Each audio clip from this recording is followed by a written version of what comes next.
მოგესალმებით. 2022 წლის 24 თებერვლიდან 3 წელი გავიდა. ზუსტად 3 წლის წინ გამთენიისას უკრაინაში ომი დაიწყო. 3 წლის განმავლობაში კონფლიქტში ჩართულ მხარეებს შორის მხოლოდ რამდენიმე შეხვედრა გაიმართა.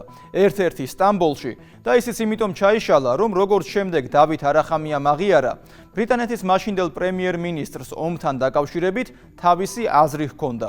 არახამიამ აღიარა, რომ ბორის ჯონსონმა ჩაშალა მოლაპარაკებები და უკრაინელებს ომის გაგრძელება ურჩია. ურჩია ბრჭყალებში, თორემ სინამდვილეში ომის დირექტივა მისცა. ომის თითოეული ეტაპი განსაკუთრებით საქართველოში ძალიან კარგად გვახსოვს. გვახსოვს ისიც თუ როგორი ძლიერი ზეწოლა ხორციელდებოდა ხელისუფლებაზე იმისთვის, რომ აქ საქართველოში მეორე ფრონტი გახსნილიყო. სახელებით და გვარებით გვახსოვს ის ადამიანებიც, ვინც მეორე ფრონტს ითხოვდნენ ყველგან, ქუჩაშიც, ტელევიზიებსა და მედიაში. ესენი ძირითადად რადიკალური ოპოზიციის ლიდერები, უკრაინელი მაღალჩინოსნები და მათი დასავლელი ლობისტები იყვნენ. საბედნიეროდ ის, რასაც ბოლო წლების განმავლობაში აქ ვამბობდით, შტატების ახალი პრეზიდენტის ადმინისტრაციის და ილონ მასკის დეპარტამენტის მუშაობით დადასტურდა. ქართული რადიკალური ოპოზიცია USAID-ის, NED-ისა და სხვა დასავლური ორგანიზაციების ფულზე შემჯდარი Deep State-ის მარიონეტები იყვნენ და არიან. აკეთებენ იმას, რასაც ეუბნებიან და შემდეგ საერთოდ არ ფიქრობენ. აკეთებდნენ იმას, რასაც ეუბნებოდნენ და შედეგებზე საერთოდ არ ფიქრობდნენ. სწორედ ასეთებისთვის აღმოჩნდა ცივი შხაპი ტრამპის პრეზიდენტად არჩევა. საუდის არაბეთის დედაქალაქში, რიადში მოლაპარაკებები კი ასეთი ომისმოყვარე რადიკალებისთვის ახალი რეალობაა, რომელთან შეგუებაც უჭირთ. 18 თებერვალს რუსეთისა და შტატების დელეგაციებს შორის შეხვედრა გაიმართა რიადში.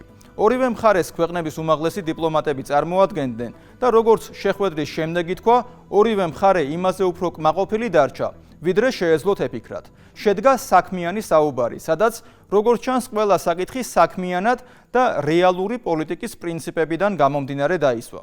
უკრაინის ომის საკითხი ერთ-ერთი იყო, თორემ ისიც ითქვა, რომ 4 საათნახევრის განმავლობაში შტატებსა და რუსეთს შორის არსებულ სხვა საკითხებზეც იმსჯელეს. მოსალოდნელია შეხვედრების გაგრძელება. ორზე სახელმწიფოს შორის საუბარი დაიწყო და იმისთვის, რომ უკრაინის ომიც დასრულდეს და მათ შორის ურთიერთობების დალაგდეს, მოლაპარაკებების რამდენიმე რაუნდის გამართვა აუცილებელი იქნება. თავარი ის არის, რომ ტრამპმა სწორედ ის ტაბუ გატეხა, რომელსაც წლების განმავლობაში აყალიბებდა Deep State ამერიკაშიც და ევროკავშირშიც, რომ რუსეთთან საუბარი შეუძლებელია, რუსეთთან მოლაპარაკება დაუშვებელია.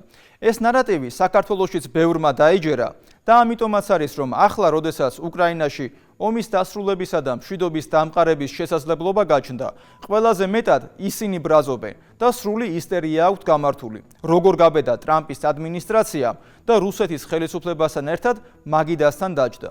მოლაპარაკებების შემდეგ რეაქციები კიევსა და ევროპაში სრულიად ისტერიული და არაადეკვატური იყო. აქ საუბარი იმაზე არ არის, თუ რამდენი მხარე იქნება მოლაპარაკებებში ჩართული და საერთოდ იქნებიან თუ არა მაგიდასთან ევროკავშირისა და უკრაინის წარმომადგენლები. საუბარი იმაზეა, რომ როგორც ჩანს, ევროკავშირის ბიუროკრატიას ომის დასრულება არ სურს.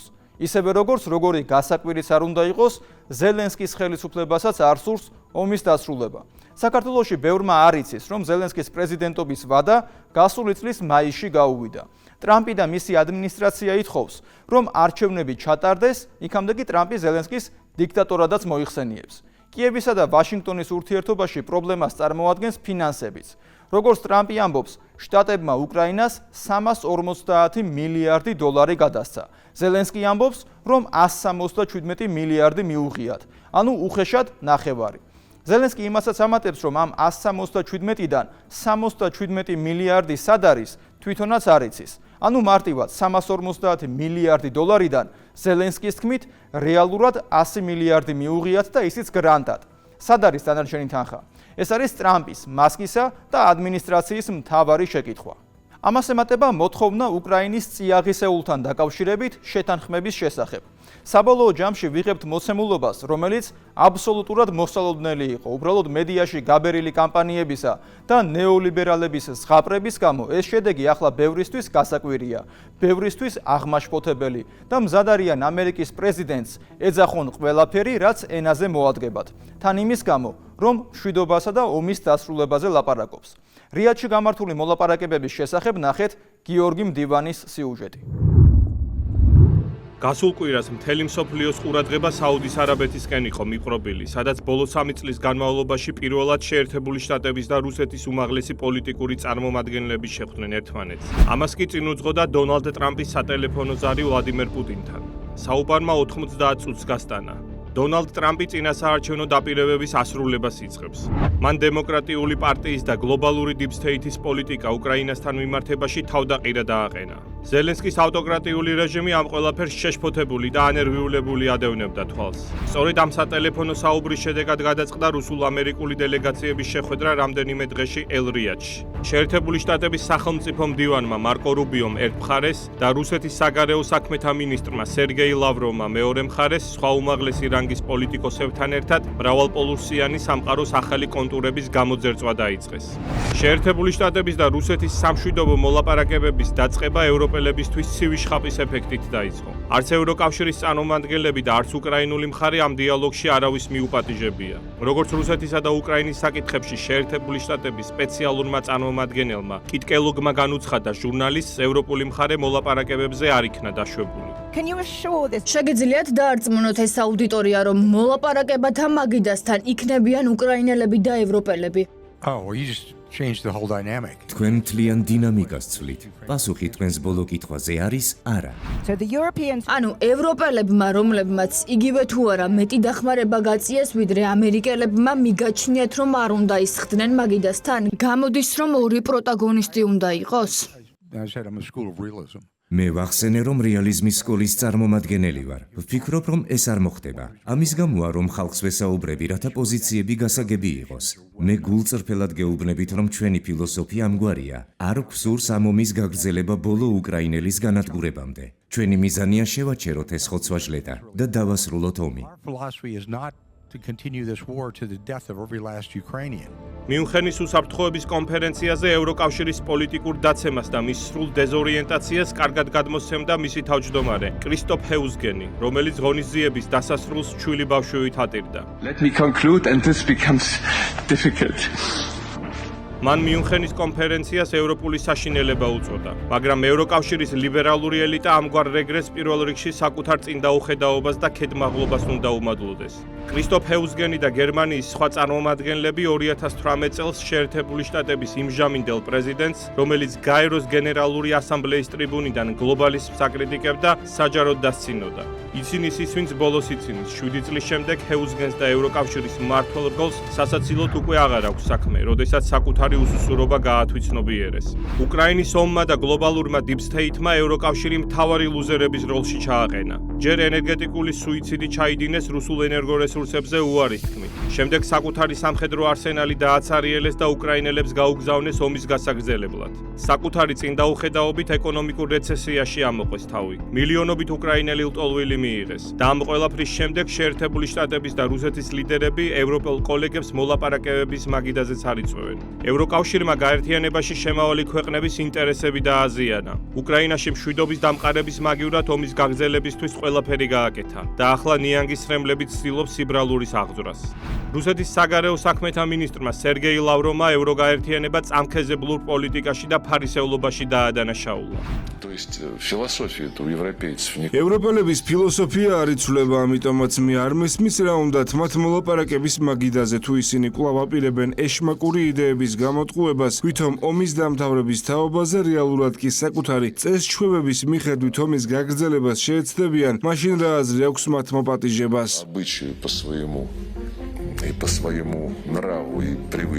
მაგრამ ევროპელების გარდა ელ-რიადის მოლაპარაკებების დროს უკრაინელებიც თამაშგარე მდგომარეობაში დატოვეს. ვლადიმერ ზელენსკი აღელვებული და ფრუსტრირებულია ამ ყველაფრის შემხედვარებით. მე არ ვარ ბედნიერი, მაგრამ უფრო სახიფათო იქნება თუ პირველი შეხვედრა ჯერ პუტინთან იქნება და შემდეგ უკრაინულ მხარესთან. პრეზიდენტმა ტრამპმა ზელენსკის და ყველა იმ ადამიანს გასცა ხისტი პასუხი, ვისაც გაუკვირდა, რომ უკრაინული დელეგაცია რუსულ-ამერიკულ შეხვედრას არ დაასწრეს. მე დღეს გავიგე ვიღაცების უკმაყოფილება რატომ არ დაგვპატიჟეთო. სად იყავით თქვენ 3 წლის განმავლობაში? თქვენ ეს 3 წლის წინ უნდა დაგემთავრებინათ. თქვენ ეს ომი საერთოდ არ უნდა დაგეწყოთ. თქვენ შეგეძლოთ დაგედოთ გარიგება. მე შემეძლო უკრაინისთვის ისეთი გარიგების შეთავაზება, რომლის მეშვეობითაც მათ თითქმის მთელი ტერიტორია დარჩებოდათ და არც ერთი ადამიანი არ იქნებოდა მოკლული და არც ერთი ქალაქი არ განადგურდებოდა. მაგრამ მათ ეს არ ისურვეს. პრეზიდენტი ბაიდენი ძალიან ცუდად მოიქცა. მართლაც სად იყო უკრაინა ამ 3 წლის განმავლობაში? ჯერ დიდი ბრიტანეთის ყოფილი პრემიერის ბორის ჯონსონის დაჟინებული მოთხოვნით რუსეთთან სტამბოლში მიღწეული შეთანხმება ჩაშალა. ეს არ იკმარა ზელენსკიმ და შემდეგ უკვე საკანონმდებლო დონეზე აკრძალა ვლადიმერ პუტინთან ნებისმიერი მოლაპარაკების მცდელობა. 2022 წლის სექტემბერში მიღებული დადგენილება დღემდეა განთავსებული უკრაინის პრეზიდენტის ვებგვერდზე.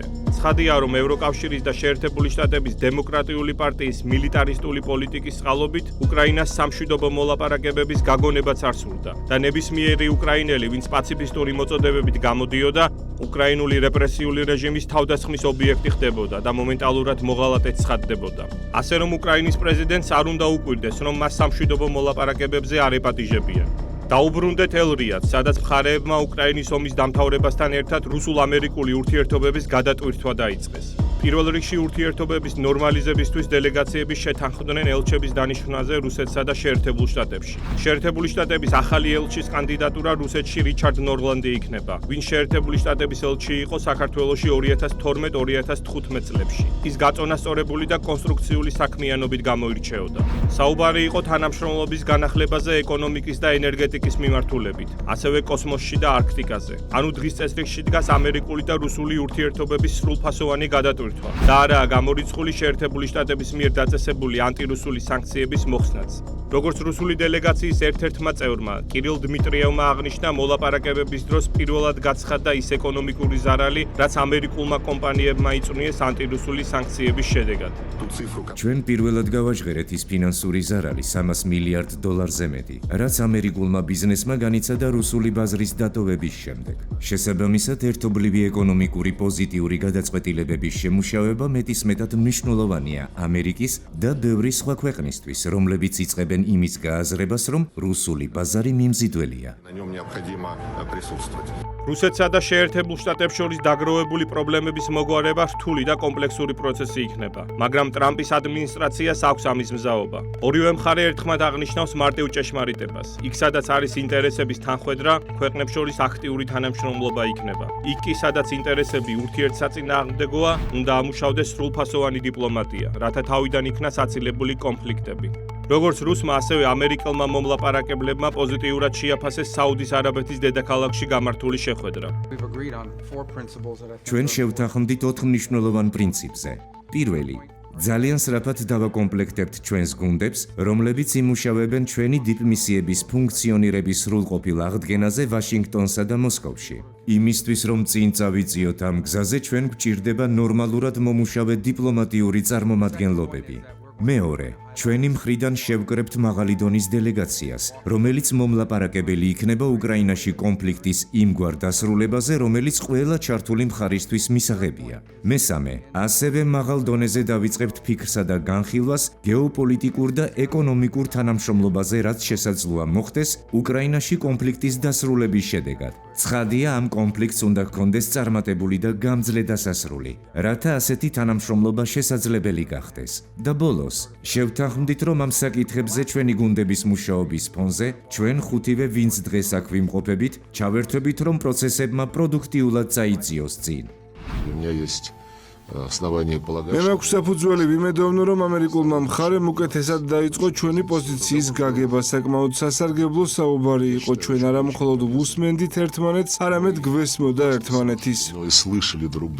თამაშგარე მდგომარეობაში დარჩენილმა ევროპელმა ლიდერებმა სასწრაფო სამიტი გამართეს, მაგრამ ვერაფერი განსაკუთრებული ვერ მოიფიქრეს. შეერთებული შტატების ვიცე-პრეზიდენტის ჯეი დი ვენსის მიუნხენში წარმოთქმული სიტყვის შემდეგ, შეერთებული შტატების და ევროკავშირის ურთიერთობებში სერიოზული ბზარი გაჩნდა, მაგრამ ერთიანობა არც ევროკავშირის შიგნითაა. ვიქტორ ორბანი და რობერტ ფიცო ევროკავშირის საგარეო პოლიტიკას სრულუნდობლობას უცხადებენ და ევროგაერთიანების ლიდერებს უკრაინის ომის გახანგრძლივებაში ადანაშაულებენ.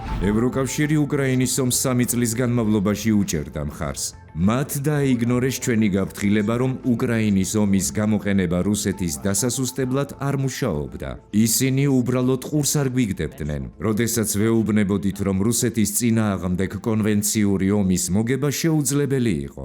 როგორც დასავლური მედია საშუალებები იუწყებოდნენ რუსულ-ამერიკული მოლაპარაკებების შემდეგ, ევროპელ ჩინოვნიკებს გონიათ, რომ ტრამპი სავარაუდოდ ამერიკული ჯარების გაყვანას დათანხმდება ბალტიის ქვეყნებიდან. მსგავსი მოთხოვნა რუსეთის მხრიდან არაერთხელ გაჟღერებულა. ლიბერალურ ბანაკში კი დიდი იმედგაცრუებაა. შეერთებული შტატების დემოკრატიული პარტიის რუპორტს CNN-ს ისეთი შეცვლილი რიტორიკა აქვს, რომ მავანმა შეიძლება იფიქროს კონსერვატიულ მედიად იქცაო. ტრამპმა იმ რეალობის გაჟღერება გადაწყვიტა, რაზეც ბევრი ამერიკელი და ევროპელი ჩინოვნიკი პირად საუბრებში თვეების განმავლობაში საუბრობდა. უკრაინას არ შეუძლია ომის მოგება და რუსეთის უკუგდება მის მიერ დაკავებული ტერიტორიებიდან. ტრამპის ხედვა ნებისმიერ გეოპოლიტიკურ კრიზისზე უძრავი ქონების გარიგებას ჰგავს, რომლის გაფორმებისას ის ვარაუდობს, რომ შეუძლია შეთანხმება, რაც პუტინს საშუალებას მისცემს დაკავებული მიწები შეინარჩუნოს, რათა ადამიანების მკვლელობა შეაჩეროს. რუსეთის პრეზიდენტმა უკვე მიაღწია ზოგიერთ მიზანს, სანამ ტრამპთან მოლაპარაკების მაგიდასთან დაჯდება. შეერთებული შტატების პრეზიდენტმა დაამსხვრია პუტინის, როგორც გარიყული პოლიტიკოსის სტატუსი დასავლეთში და ენთუზიაზმით საუბრობს მასთან ერთად სამიტების ჩატარებაზე, როგორც შეერთებულ შტატებში, ისე რუსეთში. უკრაინის ნატოს წევრობის გამორიცხვით და ამერიკული ჯარის განლაგების არ დაშვებით მშვიდობის შესანარჩუნებლად ტრამპის ადმინისტრაციამ უარი თქვა გავლენის პოტენციურ საშუალებებზე. ყველა ტრამპის და პუტინის დაანონსებული შეხვედრის მოლოდინშია. ამას უახლოეს მომავალში ვიხილავთ, თუმცა ზუსტი თარიღი ჯერ არ ცხადდება. უკრაინის პრეზიდენტი კი გამოუვალ მდგომარეობაში ჩავარდა. წაგებული ომის განადგურებული ქვეყნის და ასობით ათასი მკვდარი უკრაინელის მიუხედავად, ზელენსკის დონალდ ტრამპმა ჩეკი წარუდგინა და იმ თანხის უკან დაბრუნებას თხოვს, რაც ბაიდენის ადმინისტრაციამ უკრაინის დასახმარებლად გაიღო. რუსეთსა და უკრაინას შორის მიმდინარე ომში წარმოუდგენლად ბევრი ადამიანი მოკვდა, ძირითადად ახალგაზრდები. მე ვესაუბრებ პრეზიდენტ პუტინს და ვფიქრობ, რომ ომი დამთავრდება. მე ვცდილობ ის ფული დავიბრუნო, რაც უკრაინაში გაიქცავდა, 350 მილიარდი დოლარი. იმიტომ, რომ ჩვენ სულელი და არაკომპეტენტური ადმინისტრაცია გვყავდა, 350 მილიარდი. ამიტომაც მე მინდა სანაცვლოდ რაღაც მივიღო. შეერთებული შტატების პრეზიდენტი დონალდ ტრამპი ვლადიმერ ზელენსკის 500 მილიარდი დოლარის ოდენობის იშვიათ მინერალებს და სასარგებლო წიაღისეულს თხოვს. უკრაინული მხარე ჯერჯერობით ულტიმატუმს არ თანხმდება, მაგრამ ადრე თუ გვიან მოუწევს, რადგანაც ამერიკელებს უამრავი ბერკეტი გააჩნიათ ზეგავლენის მოსახდენად. ზელენსკის მიმართ დონალდ ტრამპის ნეგატიური შეფასებები საეჭვოა ამერიკის პრეზიდენტის მხოლოდ ემოციური განცხადებები იყოს. სავარაუდოდ ამ შეფასებას ტრამპის ხელთ არსებული ინფორმაცია უდევს. შესაბამისად, მოსალოდნელია ვითარების ისე დალაგება, რომ შტატების წინა ადმინისტრაციის მფარველობის ქვეშ მყოფი ზელენსკი ისე ჩამოშორდეს პროცესებს, რომ ტრამპის ადმინისტრაციის იმიჯი არ შეილახოს. ეს გასვლა ტრამპისთვის აბსოლუტურად მართებულია. აქვე ისიც ვთქვათ, რა განცხადებები გააკეთა სახელმწიფო მდივანმა მარკო რუბიომ. ჩვენ თამამად შეგვიძლია ვთქვათ, რომ დღევანდელი შტატები და ადმინისტრაცია რეალური პოლიტიკის პრინციპებს უბრუნდება, სადაც ეროვნული ინტერესები არის არსებითი. სწორედ რუბიომ აღიარა, რომ რუსეთი არის გლობალური ძალა და მასთან საუბარია საჭირო. ისევე როგორც ის, რომ შტატები ეროვნული ინტერესების მიხედვით მოქმედებს და ამ ინტერესებში მთავარი არის მოლაპარაკება და საერთო ენის გამონახვა. რუბიომ ისიც აღიარა, რომ მსოფლიოში ძალაუფლების ერთი პოლუსი ვერ იარსებებს. ეს ანომალიაა და მსოფლიო მრავალპოლუსიანი იქნება. და ბოლოს რეალური პოლიტიკის მაგალითია ტრამპის ხედვაც, რომ უკრაინაში ომის დაწყების მიზეზი ქვეყნის ნატოში გაწევრიანების სურვილია. ტრამპი თავად ამბობს, რომ რუსეთის პოზიციაში მყოფი ქვეყანა უკრაინის ნატოში გაწევრიანებას არ დაუშვებს და მას ეს ესმის. აქ ზოგიერთ რადიკალს ეს ყველაფერი პრორუსობა რომ მგონია, არ არის გასაკვირი. ტრამპისა და მისი ადმინისტრაციის პოზიციები ისევეა პრორუსული, როგორც მეორე ფრონტის გახსნასა და სანქციების დაწესებაზე უარი იყო პრორუსობა. მე იოანე შაიშმელაშვილი ვარ. კვირაში 4 ჯერ 21 საათსა და 15 წუთზე უყურეთ ევროკრატიას.